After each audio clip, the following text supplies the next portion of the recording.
Ja, hvala. Pridem zdaj. Našel sem tale letak, pozor, konec sveta se bliža, pripravite se in sem poklical telefonsko številko. Žuja, a ste videli glede konca sveta? Kje ste me najdel? Po telefonu sem vas poklical. Takole, sledite mi, a? Ne, zmenjena sva. Se hecam, no, se nisem nor. Ja. Veš, par ljudi se zaveda, da bo konc sveta, ne, in tukaj noter bo varna. Kaj enkrat prideš tle not, ne greš več ven. Dobrodošli v moje kraljestvo.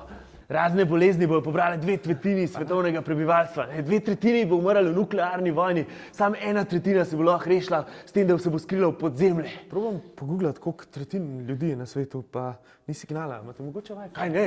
Ni signala, nobenega signala. Veš, zunaj vse roboti snemajo. Zunaj je tudi pekarna, veš kaj za jest.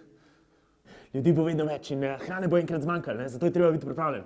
Smo vse v konzervah in tudi konzerv bo enkrat zmanjkalo in pa bomo jedli mrčes. Boš enega ščurka, a? Ne, hvala, ne jem mrčesa.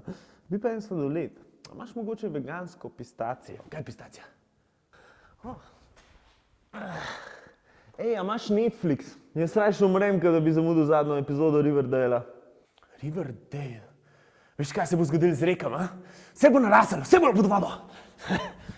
Voda? Kje pa je kopalnica? A imaš trosloven WC papir? Papir, nobenega papirja ni. Vsak dan posekajo 27 000 dreves na svetu, sam za WC papir. Tega pol ne bo več. Jaz urin zbiram v vedro in ga filtriram. Moš en požirk? Ne, hvala, jaz pijem sam inteligentno vodo, pa še ta mora imeti ogromno enih informacij. Sploh pa mora biti na ta pravi temperaturi. Ti jaz nekaj povem o primerni temperaturi, ne? Globalno se gre... Zakaj ti jaz sploh to še... Došman, ven! Ok, se že grem. Itak moram en bolan story uploadat. Čau, krtki, kje ste? Jaz sem tle v eni jami. Mal alter, ampak dost weird vibe.